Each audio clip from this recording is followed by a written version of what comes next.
आपने जो बोला कि देखिए जैसे आपने महाकुंभ में आप जाके आपने रिपोर्टिंग की और आपके सब्सक्राइबर भी बहुत अच्छे बढ़े और आपकी कमाई भी बहुत अच्छी हुई। मैं खुद गई थी महाकुंभ में, लेकिन मुझसे ये संभव नहीं हो पाया। मैं 2 दिन के अंदर वहाँ से बैक टू पवेलियन मैं वापस पटना आ चुकी थी। लेकिन आपने मेहनत किया, आप वहाँ टिक के रहे। मुझे पता है वहाँ पे कितना मुश्किल होता है वीडियो जाके करना, मतलब मुझसे तो नहीं हो पाया भैया, लेकिन आपने किया। 16 दिन आप रुके हुए थे जैसा आप बता रहे थे, और टिक के काम किया, मेहनत किया, तो आपको उसका रिजल्ट भी मिला ना। तो ये सामने है, कह रहे हैं ना आपकी कोशिश करने वालों की हार नहीं होती। तो वाकई में आप इंस्पिरेशन है उन लोगों के लिए कि जो हार जाते हैं, जिन्हें लगता है कि दुनिया में कुछ है ही नहीं, कंटेंट ही नहीं है। वैसे लोगों को आपसे सीखना चाहिए कि कुंभ में जाके आप 16 दिन टिक गए और वहां पे आपने दिखाया और अच्छा खासा आपको सपोर्ट भी मिला लोगों का। तो मैं एक और बात, जो लड़कियां समाज में भी वायरल होने के लिए, जैसे आप बता रहे थे ऑर्केस्ट्रा में ये वो लड़की लड़की से शादी कर लेती है, वायरल कर देते हैं, या बहुत तरह के, तो आप वैसे लोगों के लिए क्या कहना चाहती हैं? तो इस पे जरा बताइए। मैं किसी को क्यों बोलूंगी? देखिए, आत्म मंथन एक चीज होता है ना कि आप खुद से पूछिए कि आप कैसा काम कर रहे हैं। आप जो काम कर रहे हैं, कि आपको अच्छे सर्कल में, अच्छे समाज में आपको बैठाया जाएगा, आपको कोई अच्छा प्लेटफॉर्म दिया जाएगा, किसी भी कीमत पे नहीं दिया जाएगा। आप क्या दिखा के कर लेंगे? किसी ने ऑर्केस्ट्रा वाली के सिंदूर भर दिया, और वो सिंदूर था कि अबीर था, उससे ब्रेकिंग न्यूज चल रहा है भाई। ये कोई नासा और इसरो का कोई बहुत बड़ा मतलब ये कोई प्लानिंग थोड़ी है। आप किसी साइंटिस्ट को नहीं दिखा रहे कि उसने कैसे आविष्कार कर दिया, आप दिखा रहे सिंदूर था कि अबीर था। देखिए क्या बोला उसने। अब उसका पति है, उसका ससुर है, पता नहीं कहाँ कहाँ से लोग संबंध निकालना शुरू कर देते हैं। किसी के पर्सनल लाइफ में आजकल इतना ज्यादा इंटरफेरेंस हो चुका है। वो काम कर रही है, वो डांस कर रही है, हो सकता है वो वायरल होने के लिए कर रही हो, आप उसको पंख दे रहे हैं, आप हवा दे रहे हैं। आग लगी हुई, आप हवा दे रहे हैं, आग और बढ़ते जा रहा है, उसमें आप भी झुका जाएंगे और वो भी झुका जाएगी। उसका भी करियर बर्बाद हो जाएगा और आपका भी करियर बर्बाद हो जाएगा। आप पैसे कमाने के चक्कर में इतना आगे बढ़ जाएगा कि आप अच्छे समाज को ही खो दीजिएगा, है ना। तो ये लोगों को समझ ही नहीं आ रहा, ये क्षणिक चीज है। वक्त से जो लड़कर खुद नसीब बदल दे, आप पे शायद बहुत फिट बैठता है ये। बहुत बहुत शुक्रिया अमित जी यहाँ पे आने के लिए और मुझे समय देने के लिए, और ये सौभाग्य की बात है मेरे लिए। तो मुझे तो लगता है कि अगर आप इस माइक को पकड़ रहे हैं ना, तो सबसे बड़ी रिस्पॉन्सिबिलिटी आपकी ये होती है कि आपके जुबान पे कंट्रोल हो, आपके जो शब्द हैं उसका चयन बहुत अच्छा हो। जब आप जुबान से कोई बात को निकाले तो सामने वाले को कान में जो जब आपकी बातें जाए ना, तो उसे लगे कि नहीं कोई अच्छा कुछ बोल रहा है ना। नहीं तो आज के समय में बहुत चीजें गड़बड़ होती जा रही हैं, लोग किसी भी तरीके से बात कर रहे हैं, और आप जब गलत चीजों को दिखाते हैं लोगों को, तो आप बदनाम होते ही हैं, साथ में आपकी कम्युनिटी के सारे लोग बदनाम होते हैं, जिसमें मैं भी आती हूँ, जिसमें बड़े बड़े मीडिया हाउस भी आते हैं, जिससे पूरे पत्रकारिता जगत की बदनामी होती है। तो जब आप जुबान खोले, जब आपके हाथ में माइक हो, आपकी बहुत बड़ी जिम्मेदारी बनती है। आप जिस तरीके से बोल रहे हैं, मुझे बहुत अच्छा लग रहा है सुन के कि आपकी भी जो वर्ड्स पे कमांड है वो बहुत अच्छे हैं। तो आपसे मैं सीखूंगी आज कि आप कैसे चीजों को प्रेजेंट कर पा रहे अच्छी तरह। कुछ होता है। दोस्तों के बारे में आपने बात किया, तो दोस्त इंजीनियर हैं, डॉक्टर हैं, आज अलग अलग जगहों पे काम कर रहे हैं। कोई बैंगलोर में है, कोई दिल्ली में है, कोई मुंबई में है, कोई कोलकाता में जॉब कर रहा है। शुरुआत की तो मैंने किसी को बताया ही नहीं, और ना ही मैं किसी के कांटेक्ट में थी। जब तक मेरा काम अच्छा नहीं हुआ, मैं बिल्कुल हट गई थी समाज से, क्योंकि मुझे सुनना ही नहीं था कि चीज़ें गलत हो रही हैं या फिर ये कुछ नहीं कर पा रही है।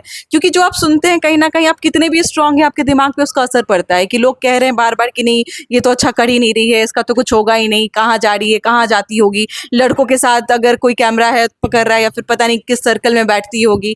तो मैं अगर वो सुनती तो शायद मैं काम नहीं कर पाती। तो मैंने कान बंद कर लिया, अपना काम शुरू किया और एक लाइन बनाया, उस लाइन पे काम करते गई, और अब जाके लोगों का सुनती हूँ तो अब उनका फीडबैक बहुत अच्छा आता है, दोस्तों का फीडबैक बहुत अच्छा आता है।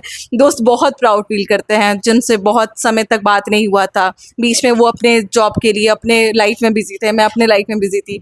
तो अब सभी के सभी सेटल्ड हो चुके हैं और उनको मेरे ऊपर बहुत गर्व है। तो जो आप कह रहे हैं ना व्यूज के बारे में कि मिलियंस में व्यूज आते हैं, दुनिया आपकी तारीफ करे वो अलग, आपकी दुनिया आपको शेयर कर रही है, सब्सक्राइब कर रही है, फॉलो कर रही है, लेकिन जब दोस्त करते हैं, जब आपके परिवार करता है, जब आपके आसपास के लोग करते हैं, उसकी खुशी अलग लेवल की होती है। तब लगता है कि नहीं सही में कुछ अच्छा हो रहा है।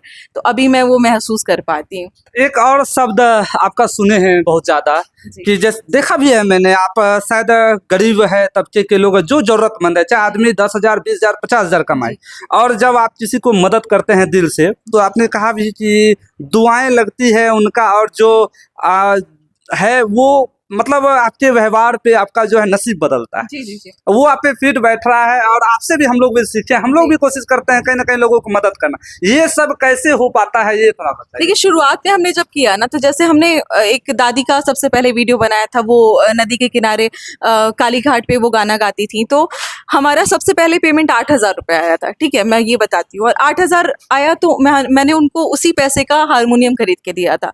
तो लोगों को अगर ये लगता है कि ये अच्छा काम करने के लिए अच्छा दिखा रही है खुद को, या फिर अच्छा बनने का प्रयास कर रही है, तब लोग उसको देख रहे हैं, फॉलो कर रहे हैं, सब्सक्राइब कर रहे हैं। चलिए, आज मैं मानती हूँ कि मेरे पास उतना कैपेसिटी है कि मैं लोगों की मदद कर पाती हूँ, लेकिन उस समय तो मेरे पास कुछ नहीं था ना।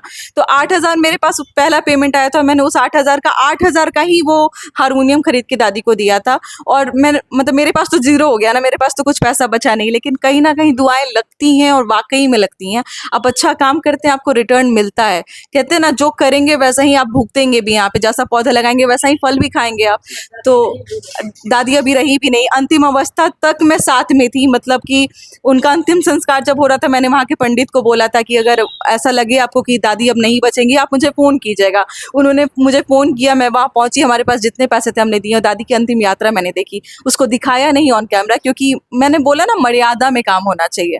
अब मैं हर चीज़ को नहीं दिखा सकती हूँ कि मैं उनको हारमोनियम भी दे रही हूँ, मैं उनके अर्थी के लिए, उनके अंतिम संस्कार के लिए पैसे भी दे रही हूँ। मैंने वो चीज़ नहीं दिखाया था। लोगों को भी समझना चाहिए कि कहाँ पे उनको दिखाना है, कहाँ नहीं दिखाना है। तो हर चीज़ कहीं ना कहीं लगी है लोगों को, लोगों का जो आशीर्वाद है वो लगा है, क्योंकि बहुत कम समय हुआ है मुझे। अभी जैसे विशाल जी यहाँ पे बैठे हुए थे, या फिर वैसे वैसे लोग हैं जो बहुत पहले से काम कर रहे हैं, लगभग 5-6 साल से काम कर रहे हैं। मैं 2-2.5 साल से काम कर रही हूँ। बहुत कम समय में मुझे लोगों का प्यार भी मिला, सपोर्ट भी मिला, और आगे भी बढ़ रही हूँ। तो इसके लिए बहुत बहुत शुक्रिया। जी। मेरा एक्सपीरियंस तो उतना है नहीं, 2 साल का एक्सपीरियंस कह सकते हैं, 1.5 साल एक्टिव ज़्यादा हुआ हूँ मैं।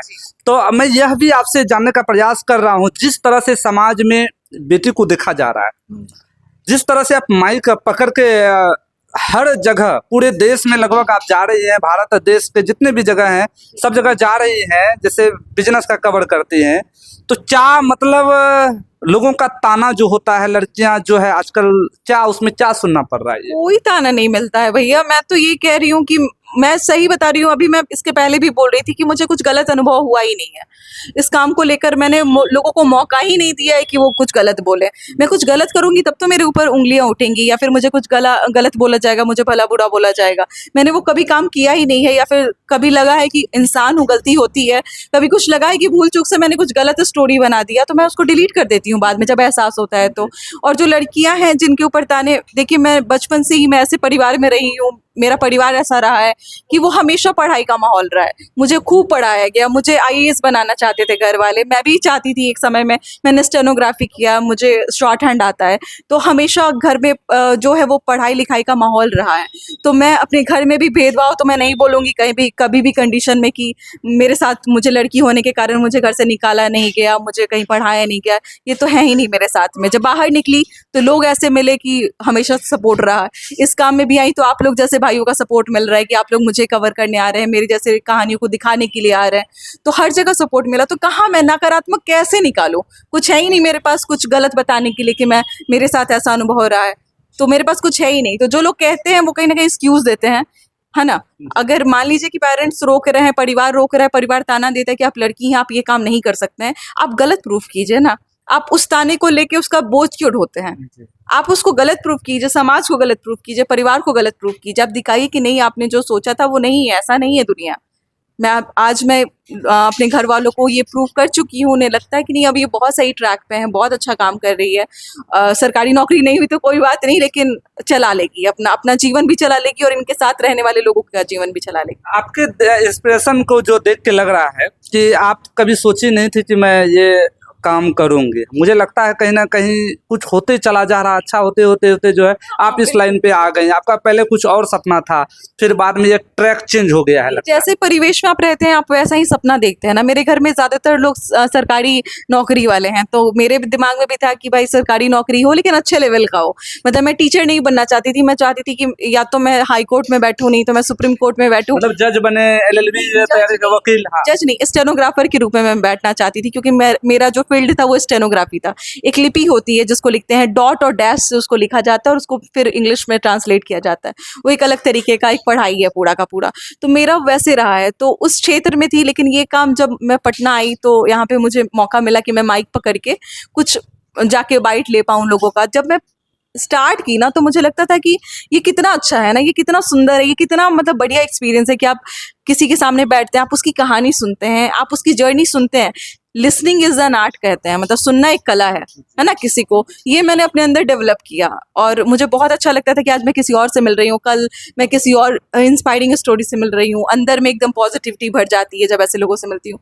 लगा कि मतलब मैं पढ़ रही हूँ तो बहुत अच्छी बात है, लेकिन ये काम कर रही हूँ तो मैं ज़्यादा खुश हूँ, उस पढ़ाई से ज़्यादा खुश मैं इसमें हूँ। मैंने पढ़ाई भी कंप्लीट किया और उसके साथ साथ मैंने ये काम किया और छुपा के ऐसा काम किया कि एक समय आया जब अच्छा खासा चलने लगा, तब मैंने घर में रिवील किया कि अब मैं पढ़ाई नहीं करूंगी, अब मैं इस काम के साथ कंटिन्यू करूंगी।